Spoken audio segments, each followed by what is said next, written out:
तो ये वीडियो जो है ये सिर्फ़ ये मैं बारसा फैन्स के लिए बना रहा हूँ क्योंकि बारसा फैन्स को थोड़ा पेशेंस रखने की ज़रूरत है। मैं सोचा नहीं था इस चीज़ पर मुझे वीडियो बनाना पड़ेगा, पर ये एक बहुत ही इम्पोर्टेंट टॉपिक है जो मैं ट्विटर पर देख रहा हूँ। पहला बात तो कि ये टर्स स्टेगन को लेकर पिछला जो ये कुछ दिनों से जो मैटर चल रहा है ये बहुत ही अनक्लियर है कि टर्स स्टेगन, ऐसे तो क्लब वालों ने कुछ बोला नहीं तो मोस्ट प्रोबेबली वो यहाँ रुकने वाले। पर बारसा फैन्स अब चाहते हैं कि वो जाए और उनके जगह एक नया गोलकीपर है, जो कि मैं सही डिसीजन समझता हूँ क्योंकि वो इतने साल अब रह चुके। पर फिर भी अब थोड़ा वो उस प्राइम में नहीं रहे कि वो हमें चैंपियंस लीग, खासकर जो चैंपियंस लीग के मैचेस होते हैं उसमें हमें बचा पाए। पर बारसा फैंस को लेकर जो मैं इस वीडियो में बोलने वाला हूँ कि ये कि उन्हें थोड़ा पेशेंस रखने की ज़रूरत है।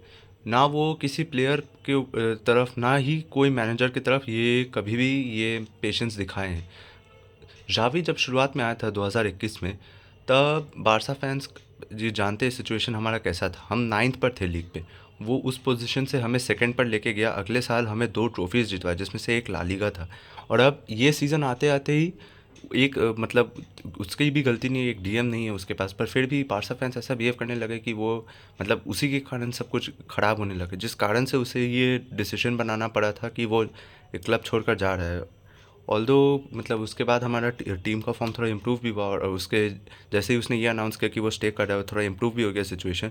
पर फिर भी ये इससे ये बात नहीं बदल जाता कि ये जो हमारे बारसा फैंस जो है काफ़ी मतलब उस एकदम चढ़ जाते हैं किसी भी के भी हो, चाहे कोई वो प्लेयर हो, चाहे वो कोई हो मैनेजर।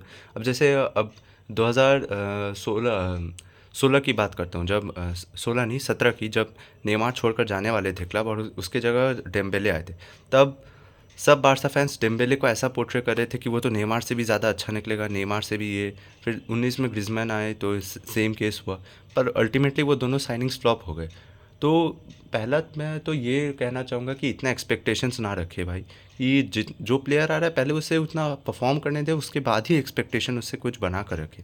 और अगर बनाते भी हैं तो फिर उसे थोड़ा पेशेंस रखें, थोड़ा टाइम दें, तब जाके उसके ऊपर कुछ करें। अब यही अब रिसेंट एग्जांपल में ही ले लेता हूँ अराउको का।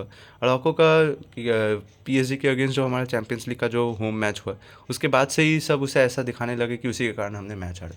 भाई पूरा डिफेंस कलेक्टिव फेलियर था। और ऐसा नहीं है कि वो हमारे लिए बहुत ख़राब प्लेयर रहा है।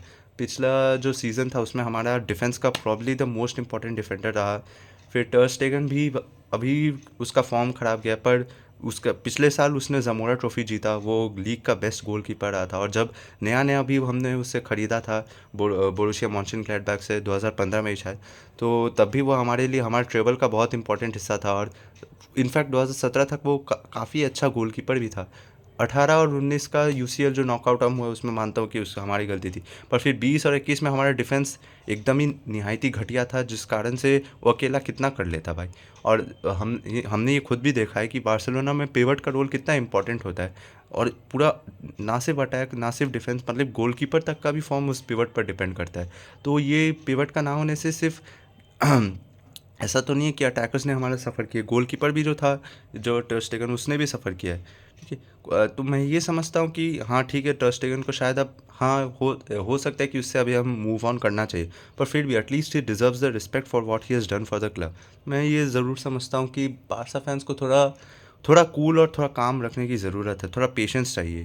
क्योंकि कोई भी हो, वो इंटेंशनली तो बैड परफॉर्म कर नहीं रहा है। अब हम ये साफ साफ देख पा रहे हैं कि ये टीम का इस साल बहुत सारे ही इंजरीज रहा है बारसा के पास, और रेफरी का भी डिसीजंस तो वो मतलब मैं उसको इंक्लूड भी नहीं कर रहा हूँ। पर फिर भी, और यही मेरा इस कहना था इस वीडियो में कि थोड़ा पेशेंस रखने की ज़रूरत है बारसा फैंस को।